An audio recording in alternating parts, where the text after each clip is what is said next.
Right, so we'll be talking about assessing teachers' performance and growth. So this is under strand 3.3, teachers' performance and feedback. So why is feedback important? Because this is where teachers get very important inputs from you, whether they're doing the right thing or not. Okay, so that's why if you look at domain 3, that is really part of really focusing on teaching and learning.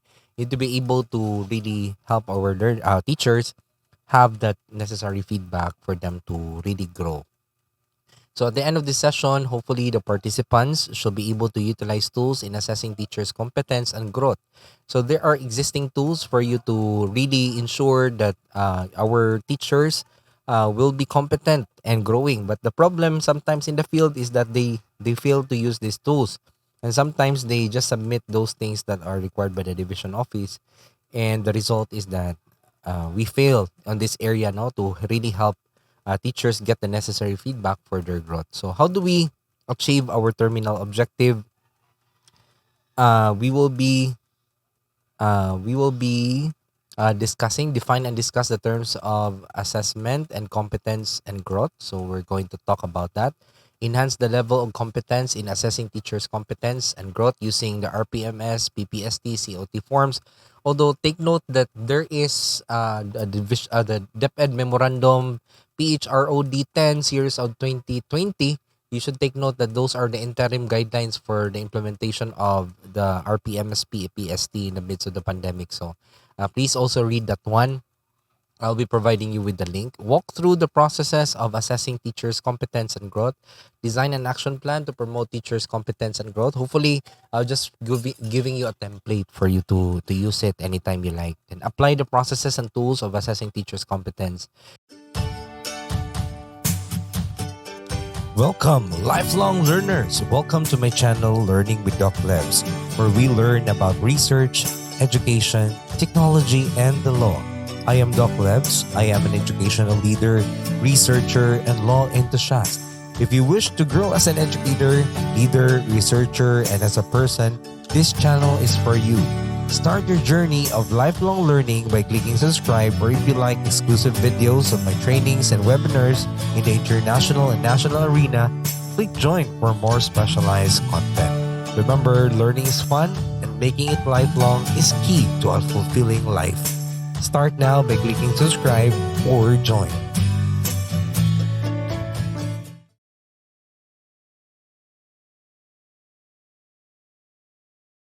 And growth. So where the principal goes, so goes the school. Do you believe in that? What do you think? Well, honestly, you are the captain of the ship. Of course, the captain of the ship listens to the ship will always listen to to its captain. So you are the person in charge, no? Or if you are not yet the principal or the school head, soon you will be as you pass the examination. Honestly, no, to tell you honestly, you will really pass the examination. Um, the determinant factor is what you do now. Okay, then right now, I really admire those people or who are here, even batch, those who are members of the previous batch that are here, considering that you are spending your time here with us. No, instead of really doing other things, you need to make the necessary sacrifices. Ako, I always set a scheduled time for me to study when I took up the principal's test. In fact, I had a study buddy, no, which is also here, no, with me in this team, which is Sir Jen. No, so we were study buddies before, and Sir Jen is really ahead of me, no, in the Department of Education, and he was really someone who was a very close friend of mine because we were both trainers for the SHDP, and I know, no, Sir Jen will soon become a very good third level official. No, it's just that he didn't took the examination yet.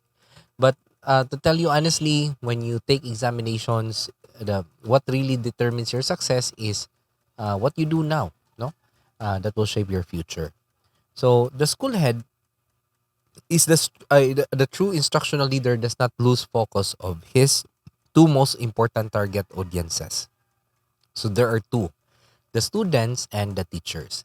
These three stakeholders form the core triangle in the educational system. right? So the students interact with the teachers, and the school head interacts with both the students and the teachers. And especially before, remember that during flag ceremonies, we usually inspire our students and our teachers at the same time. So remember, you are an instructional leader. So instructional leadership puts emphasis on the quality of teaching and learning. Hence, the school principal must strive to improve teacher competence through coaching, mentoring, and instructional supervision by assessing teacher competence. Remember, your educational system, our educational system, will only be as good as the kind of teachers that we have. So by assessing the teacher competence, you'll be able to further improve the teacher. You'll be able to make the teacher improve. Okay, so we need to practice this. This is a duty and responsibility that we need to do. Now, what do you mean by assessment? It means the process of testing and making judgment about someone's knowledge, ability, skills, etc. And usually this is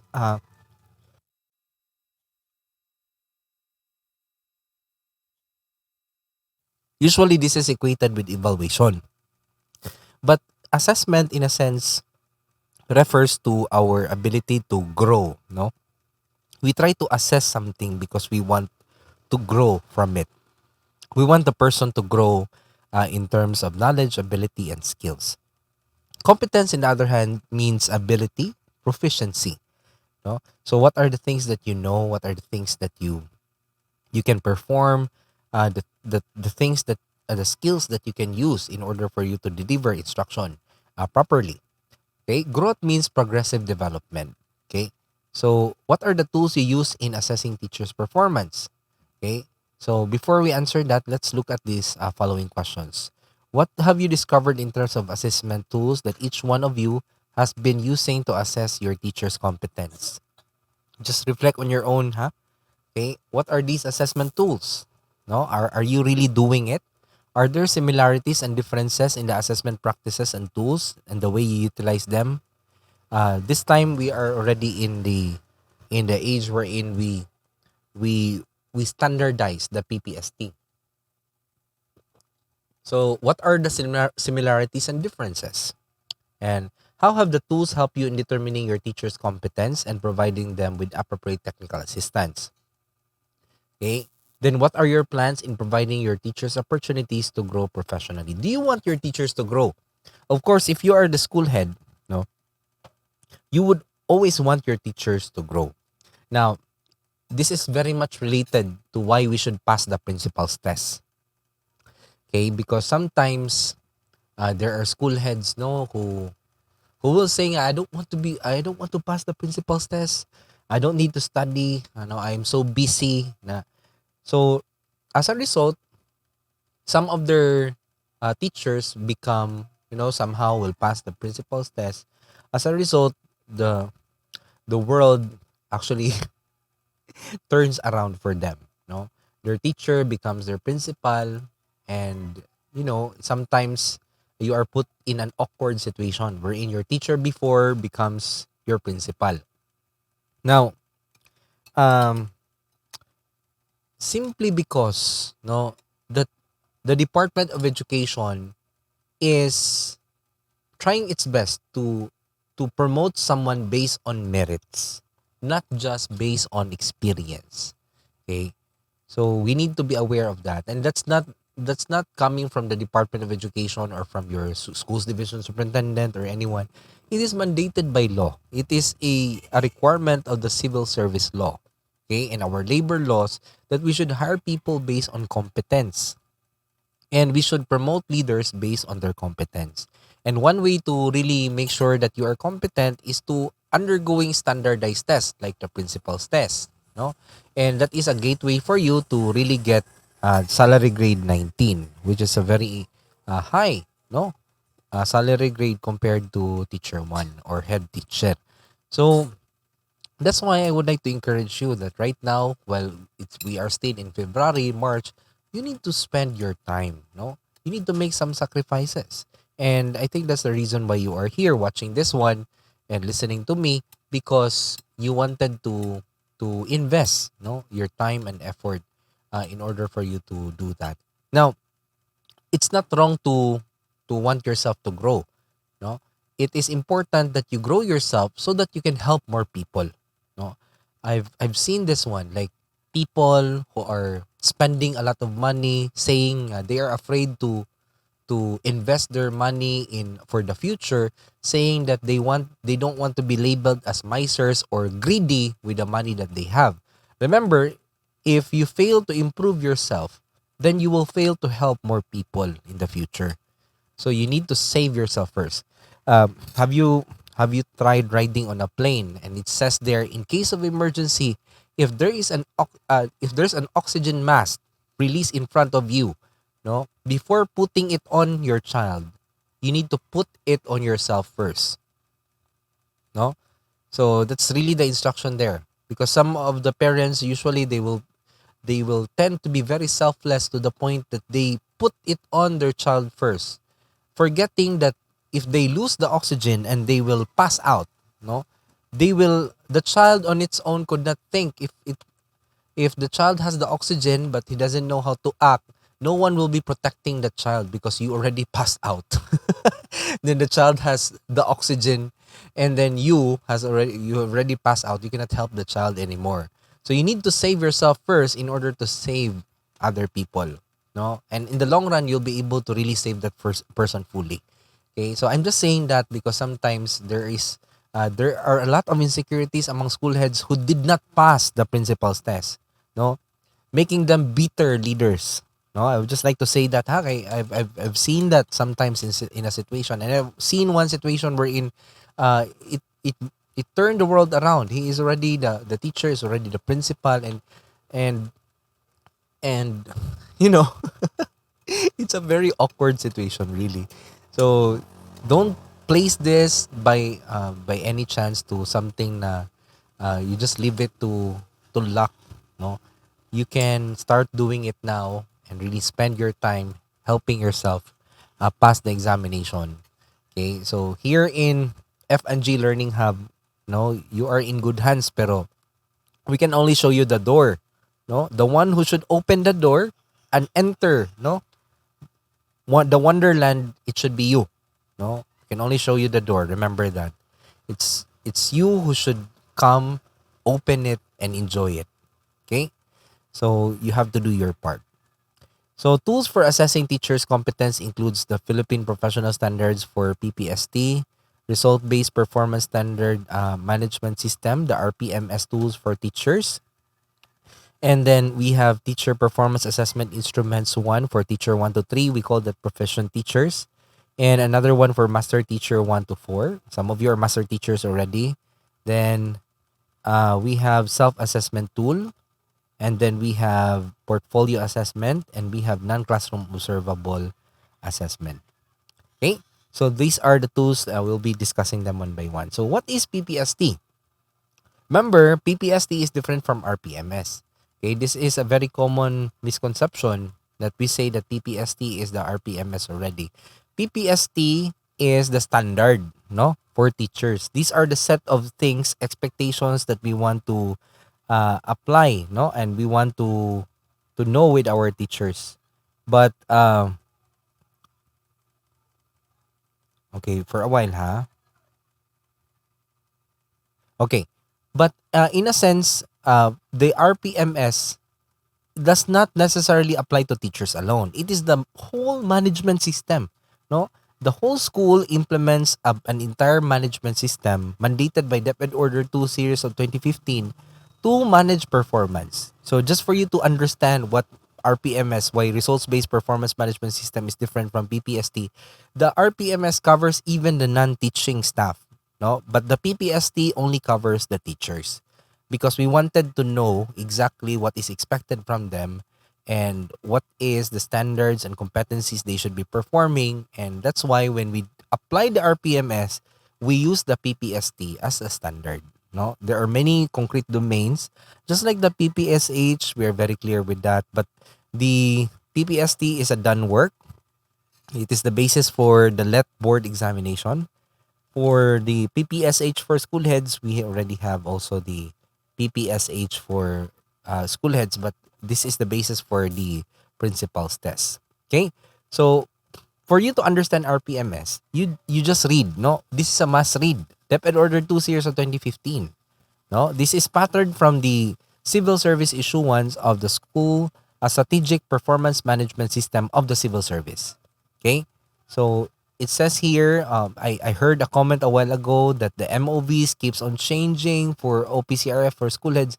Well, basically because the PPSH is not yet a standardized tool, no, for us to really use. No, the MOVs were not clearly delineated yet. In DepEd Order 24 series of 2020, it only stopped in provision of the specific domain strands, and it didn't went far beyond it. Okay, so therefore, at this point, we should be abiding to DepEd Order 2 series of 2015, wherein we agree on what are the specific objectives and MOVs for each year. So depende gina siya, no? In a particular division, they might change it.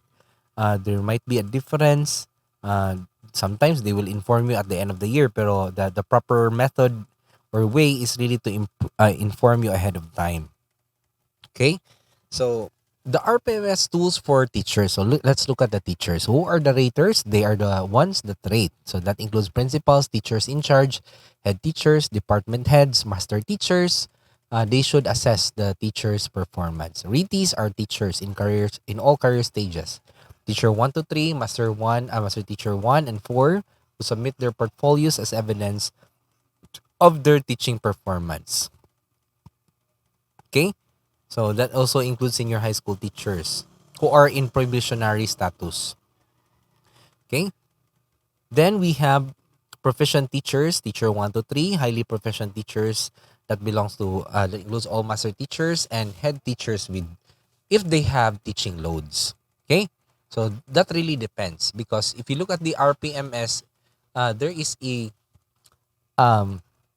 we need to contextualize it based on where they are assigned. So head teachers, there are two kinds of head teachers. They're head teachers acting as department heads.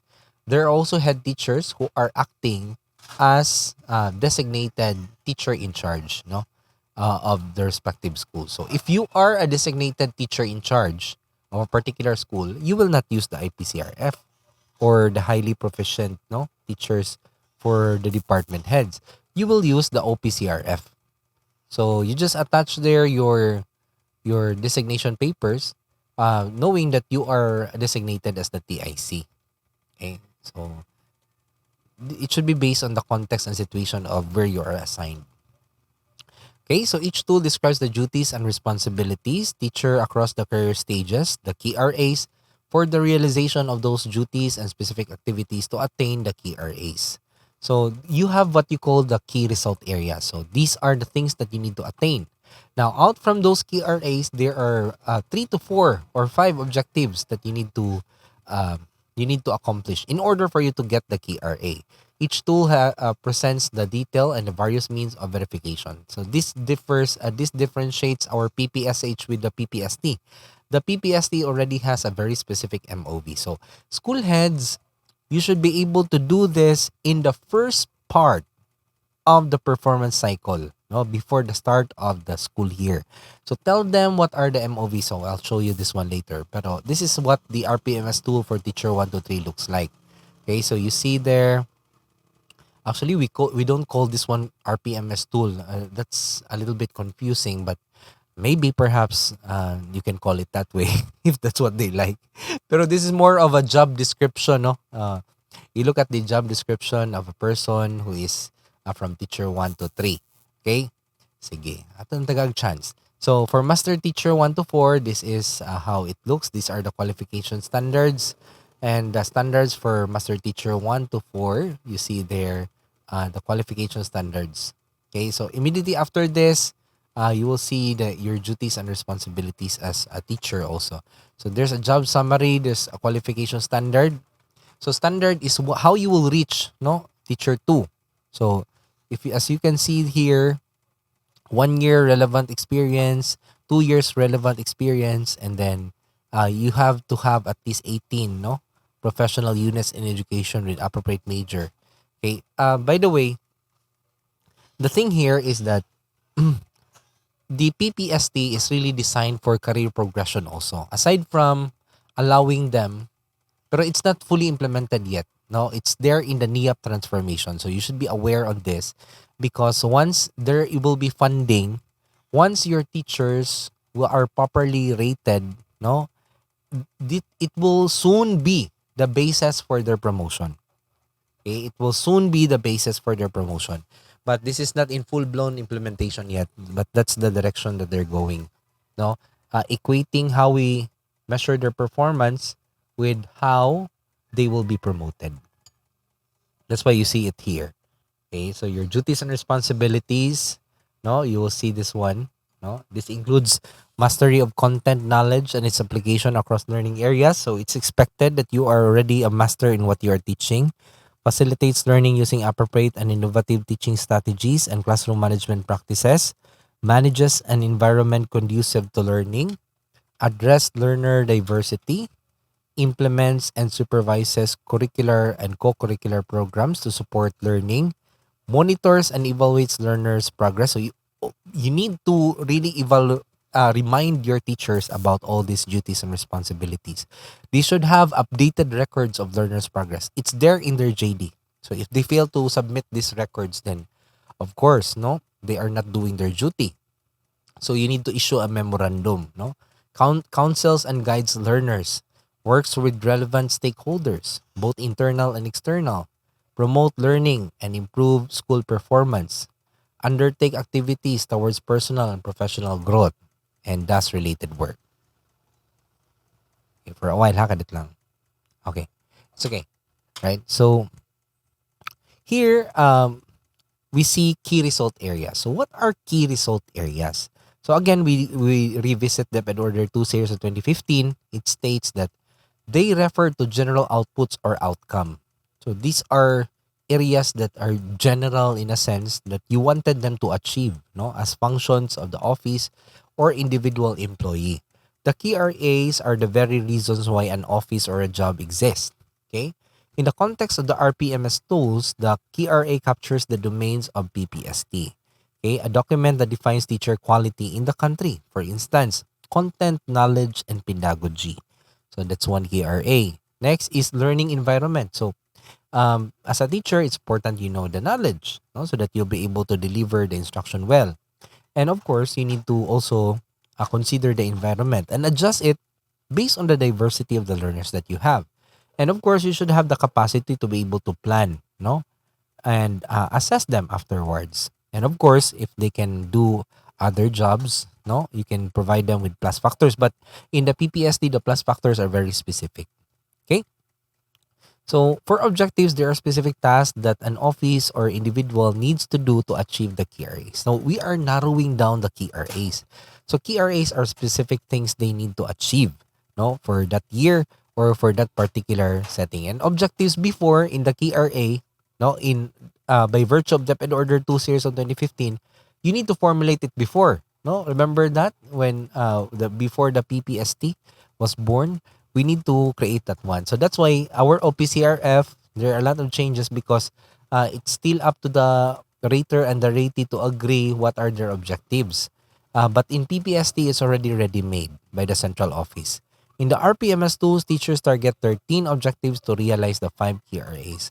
So these objectives are aligned with the indicators of the Philippine Professional Standards for Teachers. Did you know that the PPST is the basis for the board examination for teachers?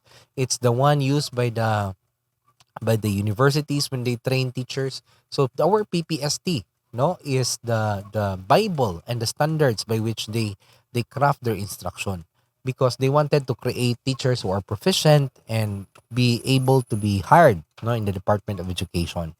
Okay. So the means of verification, no, the MOV column gives ratees and raters list of documents that can prove the teacher's attainment of objectives. They have been judiciously selected to show evidence of attainment of objectives. Teachers gather, select, organize, and annotate MOV to help raters in assessing teacher performance. Now, in PPST, it's very clear how you prepare your MOVs. So, I will ask a question. We are now already in the almost in the third grading period, or lapas na, di ba? Did you orient your teachers in the preparation of the MOVs? No, that's a question you need to answer. Because one of the major challenges at the end of the school year is that we just grade our teachers immediately, and worse, we just let them self-rate because we are too busy to rate them. But no matter what you do, even if you look at the interim guidelines in DMPHROD 10 issued by the Undersecretary in Human Resource and Organizational Development, still there is no issuance that tells us that teachers can self-rate. Oh, yeah. Well, that's the reality, no? But in the field, it seems like all school heads are letting the teachers just do the self-rating. The basis for your rating should be the MOVs, and the one who should give the rating is the school head. No, MOV includes the COT, and that's why in the first grading period you need to orient this one. In fact, when I start my school year before, no, I always tell them that we will have our orientation together with the performance planning and rewarding. I reward the teachers who is considered the highest in terms of performance and the initiatives that I have in school. Then we talk about the MOVs for the upcoming year. And when should they schedule their COT? And what should they do with their lesson plans when they do their COT? Okay? So that's a very important guideline that you need to understand in this RPMS PPST. Okay, so you need to orient the teachers at the beginning of the school year. So it's not yet too late. No, we are almost in the, but almost na. Okay, we are almost, you need to, in the middle of the school year, between first grading and second grading, no, before second grading and third grading in the sem break, you should be able to have your so-called mid-year review, no? So you should be checking their MOVs at this time. Okay? So that includes the COT, the daily lesson logs if they have it, the detailed lesson plan if they have it, annotated already, it's already there in the standard. And they should be showing it all throughout the year, not just at the end of the year, or worse, no, none at all.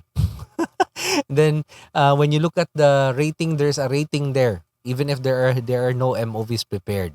Okay, so performance indicators, this part provides the exact quantification of objectives. So we try to quantify it in order for us to have a more or less objective rating. So in the RPMS tools, the performance indicators provide descriptions of quality, quantity, given 5 performance levels: 5 outstanding, very satisfactory, 3 satisfactory, 2 unsatisfactory, and 1 poor. Okay, so there's a meaning. When you say 5, outstanding means you are excellent. Uh, you are a person worthy of emulation, no, worthy of award, no. Very satisfactory means you have exceeded, no, the expectation. So you have MOV listed under number 4. I think this is very clear in terms of in PPST, what are the MOVs you need to attach.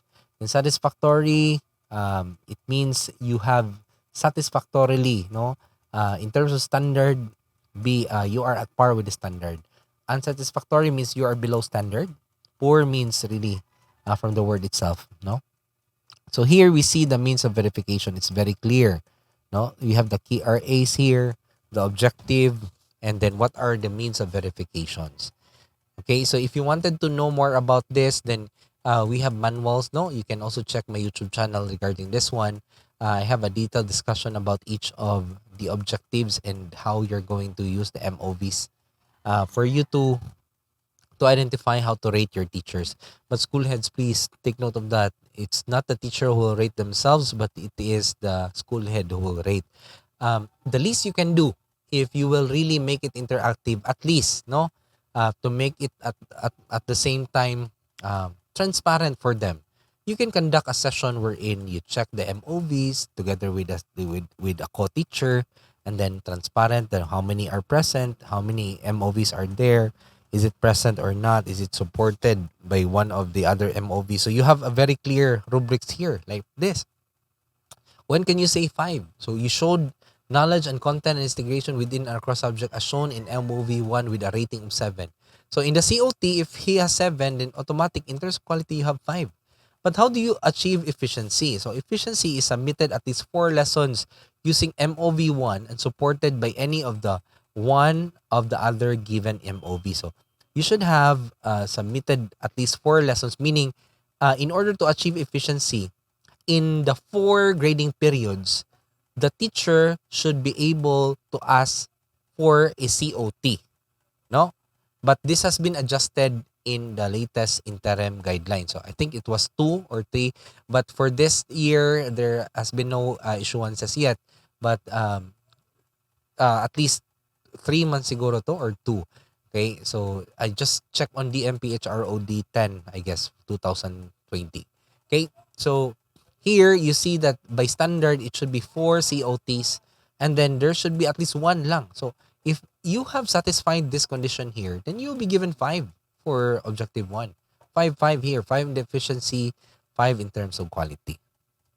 Okay, so in short, it's very clear in the PPST when you can get 5, when you can get 4, 3. So the performance indicators of the RPMS for teachers operationalize the performance measures, namely quality, efficiency, and timeliness. So take note of this.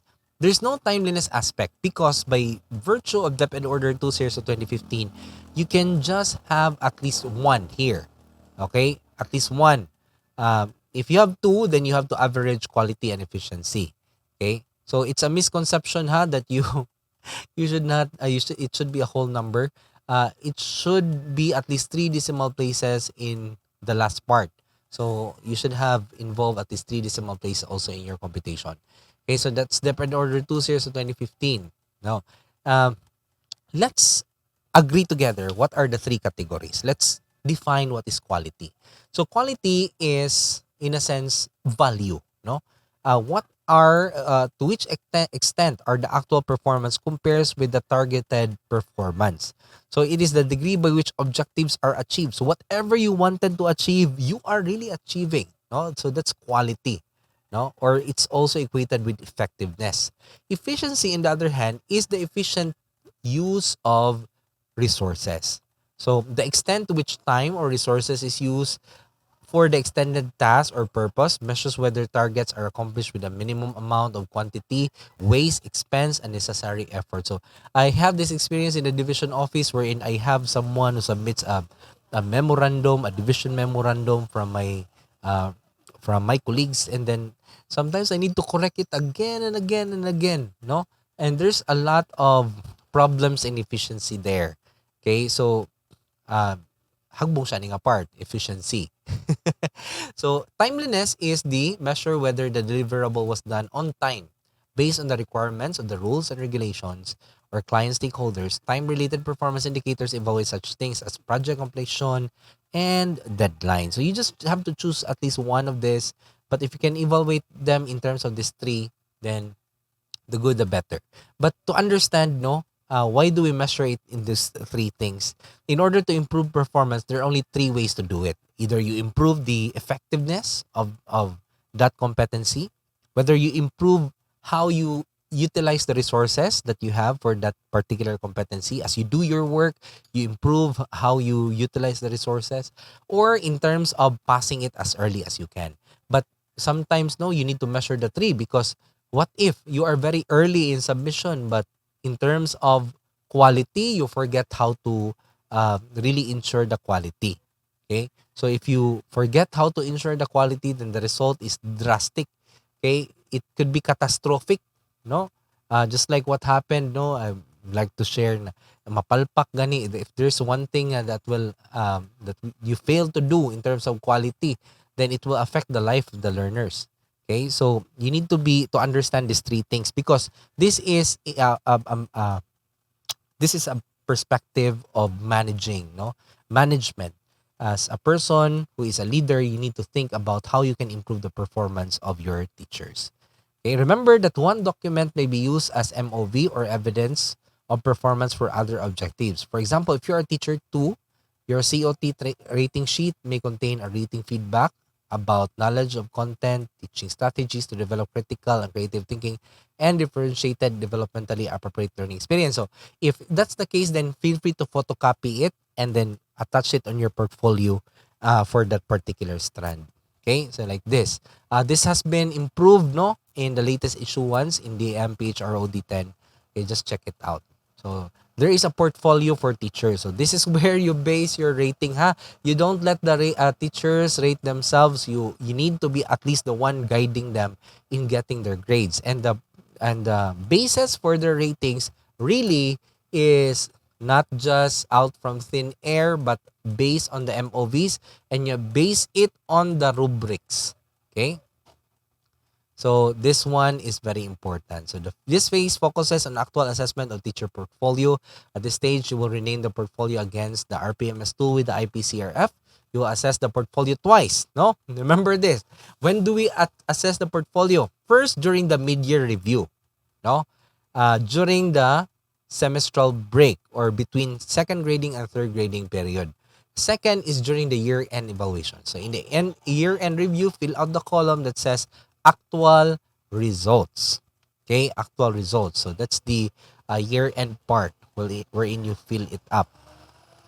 So in pre-assessment, what do you do? This usually happens in the first stage, no?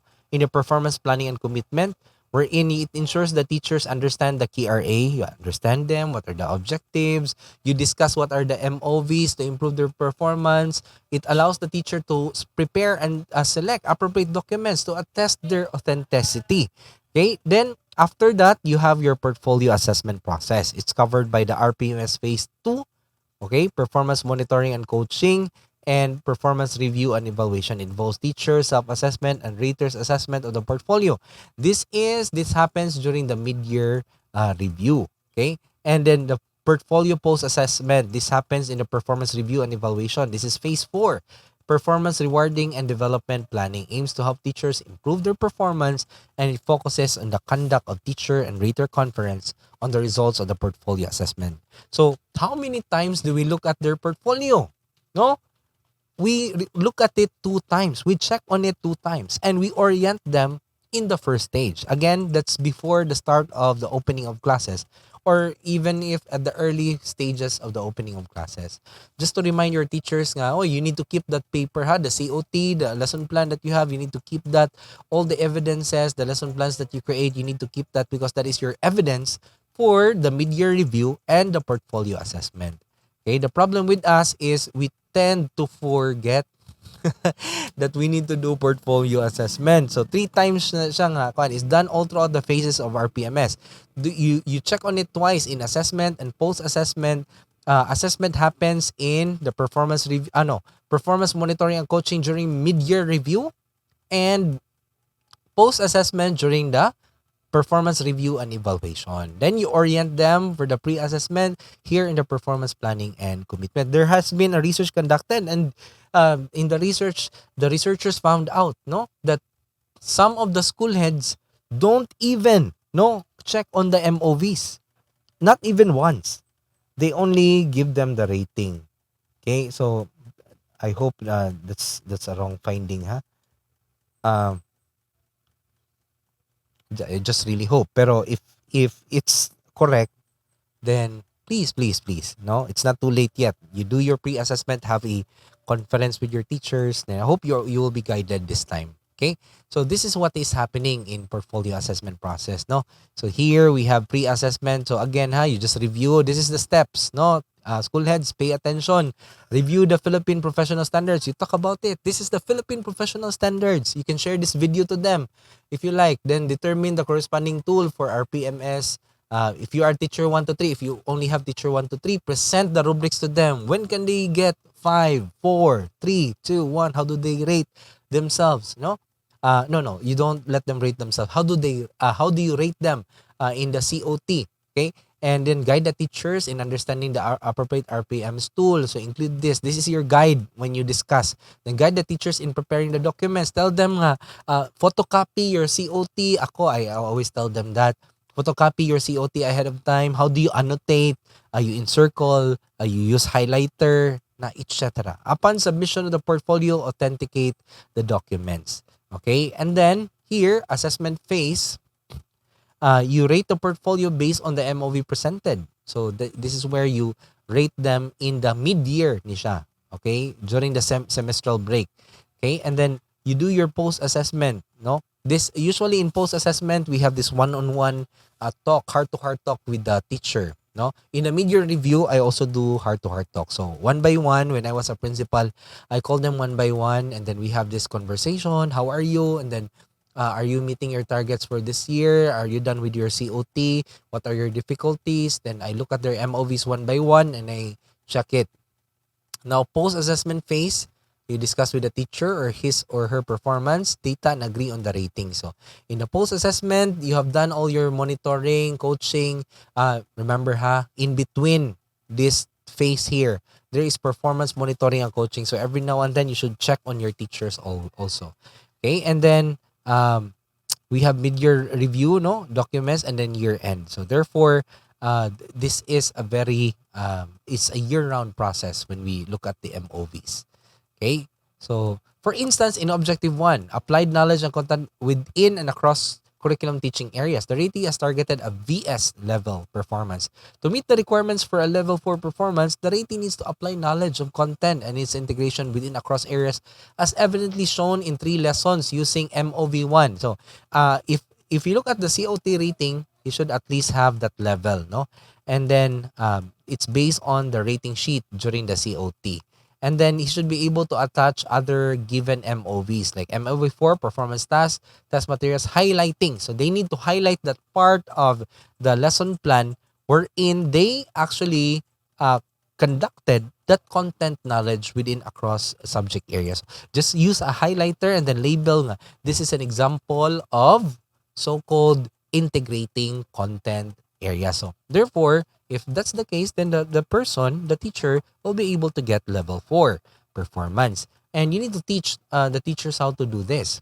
No? They should be aware of this ahead of time. Okay.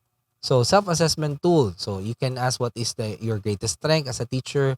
You will find that my greatest strength is that I have I have no weakness. So I'm just showing this to you because I want you to have that one-on-one conversation between your teachers. We want our teachers to be, we want this one-on-one talk to be heart to heart. Okay, it's not something wherein we put our teachers down. In fact, we are there to really help them. Okay, because we are worried of them. We wanted to keep them, make them feel that you are there as their school leader to help them improve, and you are very much concerned to their improvement. You can only be truly and genuinely interested in their growth if you also grow yourself. Okay? Sometimes no, itong mga teachers, doctorate graduates na, but kita, we haven't really pursued our doctoral degrees yet. So that makes us sometimes insecure. Sometimes it makes us bitter. Okay, so that's the point. I wanted, personally, I would really insist that as school leaders, we need, no, we need to be ahead of our people. And in order for us, not because we wanted to put them down and we are, oh my God, I am higher than you, you should respect me, etc. But because you wanted to be the person helping them, not the other way around. Okay, take note of that. So the self-assessment tool is a common tool for assessing teachers' performance. When do you usually do this? Put it in the chat box. When do you do the self-assessment tool? Okay, so usually do this in the first part, no, do the self-assessment tool. This is for us to clarify performance expectations, monitor the progression or improvement of teacher competencies, validate whether the interventions provided are effective, and guide discussions about goal setting and professional development needs. So you need to understand, no, what is the current situation and competency of your teachers. So let them fill this up. Now, question, did you let your teachers fill this up? Well, most probably yes, because this has been collected by the division office. Okay, so there are 2 different self-assessment questions with RPMS designed by teacher 1 to 3 and master teacher 1 to 4. Okay, so part of the SAT RPMS, it's there in the manual. Hope you have filled it up. Okay, so I think you have seen this one because it's required by the division office. Okay, so after taking we have this sample development plan. So you can put on your strengths, your weaknesses, or your development needs, and the plans that you need to do. Now, this is usually the most ignored part Ah, magkatawa ko ani when I look at their development plan. They will saying, I need computer, I need laptop. Well, in fact, that is something that you can provide on your own. Ako, I don't want a laptop from the office. You know why?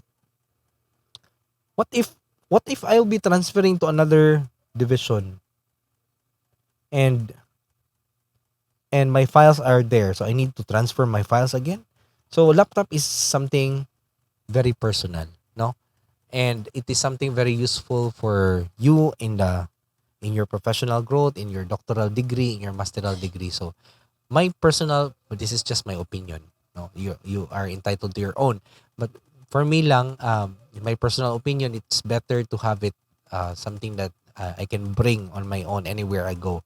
So I always invest on these things because this will help you in your career later on. Okay, so um, you need to really base your strength and development needs based on the real things that you find you are weak, and you need to have an action plan for each. Okay, and then your timeline and the resources needed, and these are the things that the school head should be summarizing in order for you to find out what will be the training you'll be employing. Okay, so these are the self-assessment tools. So you see here the four stages of the RPMS. No, first of all, you have the performance planning and commitment, wherein you let your teachers commit their performance to the RPMS, no, and then you monitor the coach, you monitor their performance in the whole year round, in the whole school year, and after that you do your review and evaluation. By the way, the mid-year review is under performance monitoring and coaching, so that's the activity there. Okay, and then after that, of course, those who have done well, you need to award them. But take note, this is not division level. This is a this is a school level ways forward development planning activity that you need to conduct. Okay, so that is what is happening. Okay, then usually missed out activity is the checking of the MOVs during performance review and evaluation. They don't really do it. That is one of the interesting findings of the research work. Okay, so the teacher prefers the development plan based on the results of the SAT RPMS. Remember that it's not you who will prepare the development plan, it's the teacher. The teacher can reflect on the plan as development needs and objectives that are rated low in terms of level of capability, or high, very high in terms of priority and development. The teacher discusses the development plan with the principal. So that's where the one-on-one interview happens. The teacher and the principal come to an agreement about the final development plan. Okay, so it's something that they will, that's why you will see there the signature of the rater and the ratee. Okay, so take note of this: performance rewarding and development. So after completing the assessment process, the school principal now conducts the monitoring and coaching activities using performance monitoring and coaching form. Now, this is an example of the PMCF. So, for example, this is where you put critical incidents. Like, let's say, for example, the teacher performs very consistent negative behavior. He or she is always late. He comes onto the school 9 o'clock. No, nine o'clock in the morning when the time starts at 8. No, your work starts at 8. So what did you do? Or what will you do? No, this is a form of critical incidents report. That is a civil service. That is violation of the law in the civil service. You should not be tardy with your work. No, especially if it's becoming very habitual already. So you get the PMCF, you do your coaching with that person. So first day of classes, but the teacher did not meet his students as per assigned sections and room assignment. So therefore, that is a form of critical incidents. By the way, you can also use this one for no, highly favorable, or um, highly commendable actions of the teacher in terms of the competency, okay, that he or she has. So, ang output is the students were noisy. Some were outside dallying because the teacher did not go inside, even if the teacher was there in the faculty. So, you write impact on the students may lose interest in coming to class, attend daily to all given teaching assignments. So, the action there plan is attend daily to all given teaching assignment. Then that is now your commitment for the teacher. Then you let the teacher sign here, ratee and rater, and then don't forget to put the date. Okay. So therefore, this is a very important form. Now, question: are you filling up this form whenever you have a coaching with your teacher? If not, then start using this one. This is called the PMCF. I have improved this a little bit. In my case, I made one for this for every teacher. I even put the picture here of the teacher and so that I will be guided, and I place this one into a folder, one folder for each teacher, so that when we have our feedbacking at the end of the year, we'll be pulling this out, no, and we'll be looking at how many times did I reprimand the teacher. So, that's a control mechanism. No, that's my strategic control. Now, I might sound very kind, but I am very particular with performance. Okay, so that's your strategic control. Especially when I was a school head, I was very young when I was a school head. I was just around 20 plus. No, when I started becoming a school head, and I have teachers who are older than me. No, simple lang kayo na. What I always tell them is that if I cannot get you from a simple, no, a request or just talking, no, I will kill you through the system. But I'm not killing them in terms of really killing them. I'm just saying that uh, muhang yung kita una, no. We try to tell them that this is our way of doing it, and if we don't properly do it, we are depriving our learners, no. I'm very allergic to teachers who don't go inside their classroom because we are violating the engaged time on task, no. So for high school, that's very rampant, honestly. For elementary, it's not as rampant as it is. Okay, but for high school teachers, they miss the school, the time that they need to come inside the classroom, and they just stay in the faculty room. And I really hate that because you are depriving the learners of the chance to learn from you. No, in the first place, you are not there. You cannot give inputs to your teachers. Okay, so this is what is happening in performance monitoring and coaching. The teacher should assess his or own performance prior to the beginning of the year, right? And reflect on his own performance throughout the RPMS cycle. So there should be reflection.